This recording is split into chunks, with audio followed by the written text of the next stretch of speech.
नमस्कार। राष्ट्रीय स्वच्छता पखवाड़ा पूरे देश में स्वच्छता महाअभियान के रूप में चलाया जा रहा है। राष्ट्रपिता महात्मा गांधी का सपना था कि हमारा देश साफ सुथरा और स्वच्छ रहे। इसकी शुरुआत हमें स्वयं से करनी होगी, तभी हम एक आदर्श राष्ट्र की कल्पना कर सकते हैं। इसी विषय पर चर्चा करने के लिए हमारे साथ हैं पिंडरा ब्लॉक के एडीओ पंचायत अशोक कुमार चौबे। कार्यक्रम में आपका बहुत बहुत स्वागत है अशोक जी। नमस्कार। ये सरकार जो है इस समय स्वच्छता सेवा पखवाड़ा 17 सितंबर माननीय प्रधानमंत्री जी के जन्मदिन से लेकर 2 अक्टूबर राष्ट्रपिता महात्मा गांधी की जयंती तक यह कार्यक्रम चलेगा। तो स्वच्छता सेवा पखवाड़ा चलाने का मुख्य उद्देश्य क्या है? माननीय प्रधानमंत्री जी के जन्मदिन 17 सितंबर से गांधी जी की जयंती 2 अक्टूबर तक ये स्वच्छता पखवाड़ा पूरे देश में चल रहा है, जिसमें इसका उद्देश्य यह है कि पूरा हमारा देश, गांव, जनपद सब स्वच्छ हो जाए, उस पर हम लोग कार्य कर रहे हैं। गांव में सफाई का कार्य किया जा रहा है, नाली की सफाई किया जा रहा है, छिड़काव किया जा रहा है, मच्छरों को मारने के लिए फॉगिंग की व्यवस्था की जा रही है और फॉगिंग हो रहा है। और इसमें जनप्रतिनिधियों की भी सहभागिता है। जनप्रतिनिधि भी आके गाँवों में, नगरों में साफ सफाई कर रहे हैं, जिससे हमारा जो गांव है वो साफ सुथरा स्वच्छ हो। और इससे जब साफ सुथरा स्वच्छ हो जाएगा तो इससे अनेक प्रकार की बीमारियां से हम लोग दूर हटेंगे।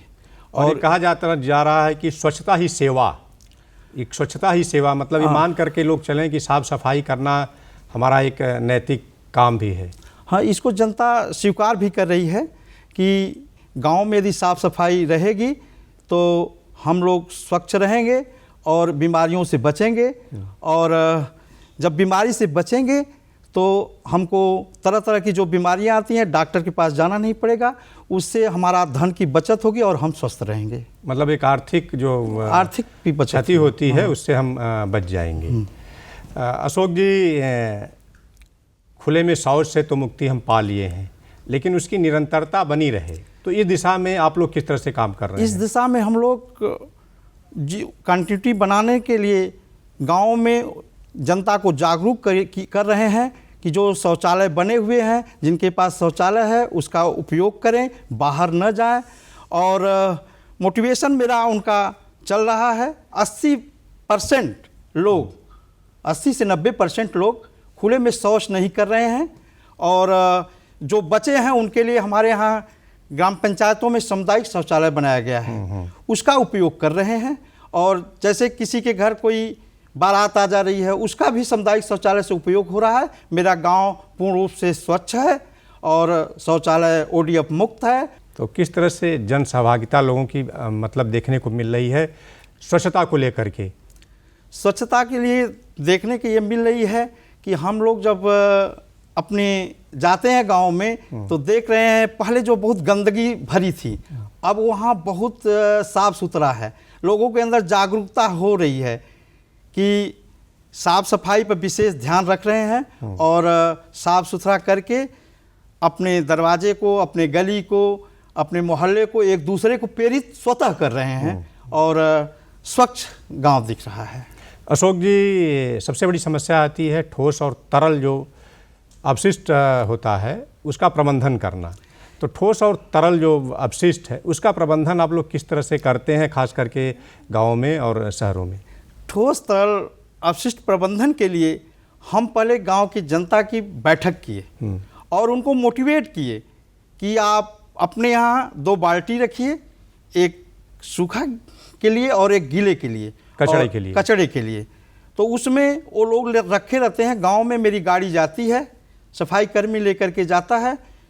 जो ठोस का है वो ठोस वाले डब्बे में डालते हैं, जो गीला है वो गीले वाले डब्बे में डालते हैं। वो जनता के अंदर मोटिवेशन इस ढंग का बनाया गया है। और वो कूड़ा लेकर के गाड़ी, मेरा गांव में RRC सेंटर 70% निर्माण हो चुके हैं हमारे यहाँ। और RCC ये सेंटर है क्या? रिसोर्स कवरिंग सेंटर है जो है। अच्छा। उसमें इकट्ठा किया जाता है कूड़े को और वहाँ समूह की महिलाओं द्वारा छटाया जाता है, जो कि कूड़ा जाता है, जिसमें लोहा अलग, प्लास्टिक अलग, कपड़े का जो आता है उसमें उसको अलग किया जाता है। करने के बाद लोहा कबाड़ी वाले से हम कांटेक्ट कराए हैं, उनको दिया जाता है। प्लास्टिक का जो है हमारे यहाँ पूरे जनपद में बनारस में 3 जगह PMU है, जो कि वो कूड़ा प्लास्टिक कलेक्शन किया जाता है। उसको काट करके ये जो है टुकड़े टुकड़े करके ये बनता है, जिससे रोड वगैरह का निर्माण होता है, पार्टियाँ आकर के खरीद के ले जाती हैं। तो इसकी भी सरकार व्यवस्था की। ये भी मेरा संचालन, जैसे हमारे पिंडा ब्लॉक में नहिया में है और सेवापुर में, भीषमपुर में है, एक कार्य चल रहा है। और प्लास्टिक का भी जो सदुपयोग किया जा रहा है, और जो लोहा और एक कपड़ा है, रद्दी सामान निकलती है, उसको कबाड़ी को दे करके, प्लास्टिक की बोतलें होती है, उसको निस्तारित किया जाता है। और इस तरह से हम इसका कूड़े का निदान करते हैं। मतलब और रोस्टर बनाया गया है सफाई कर्मी, जैसे आज इस मोहल्ले में जाएगा, कल उस मोहल्ले में जाएगा, तो कूड़ा लोग रख करके वेट करते हैं और वो कूड़े को सफाई कर्मी अपनी सीटी बजा करके लेकर जाता है और उसको लेकर के चलाता है। इस तरह से हम गांव के ये कूड़े कचड़े से जो छुटकारा पा रहे हैं। इसमें भी हम 70% से एबव कार्य कर चुके हैं और मेरी ग्राम पंचायतें जितनी हैं वो 70% इस माने में स्वच्छ होती जा रही है। मतलब इसमें एक तरह से कहा जाए कि स्वच्छता ही सेवा जो अभियान चलाया जा रहा है, आम लोगों की भी जन सहभागिता होनी चाहिए। हाँ, सहभागिता होनी चाहिए, तभी हम जो है इस लक्ष्य को पा भी सकते हैं। और इसमें भी निरंतरता बनी रहेगी। हाँ, इसमें लोग सहभागिता दे रहे हैं। जब उनका मोटिवेशन बैठक के द्वारा हम लोगों ने जो किया, इससे उनके दिमाग में आया कि मैं इस ढंग से कार्य करूंगा तो मेरा गांव स्वच्छ रहेगा। और इस पे कार्य तरल पे मैं गांव में काम किया जा रहा है। जैसे गांव की नालियां जा रही हैं, पानी जा रहा, तो डायरेक्ट मेरा जो तालाब है और नदी में डायरेक्ट जो चला जा रहा है वो गंदा पानी जा रहा है, जो कि वो अशुद्ध हो जा रहा है, वो गंदगी फैल जा रही है। उसके लिए मैं नाली के अंत में फिल्टर चेम्बर बनाते हैं, उससे पानी छन करके जो है उस तालाब और नदी में जाता है। इस पे भी जो है कि जो हमारे नदी हैं, तालाब हैं, झरने हैं, उसका पानी साफ सुथरा स्वच्छ रहेगा और लोगों को साफ पानी भी पीने को मिलेगा। हाँ, इस पे भी मैं वर्क कर रहा हूँ तरल पे। अच्छा, क्या अब तक की उपलब्धियां रही स्वच्छ भारत मिशन को लेकर के आप लोगों की? स्वच्छ भारत मिशन को लेकर के हम लोगों की उपलब्धियां जो है कि स्वच्छता हो गया, जिससे बीमारी से हम लोग बच रहे हैं, गांव की जनता बच रही है।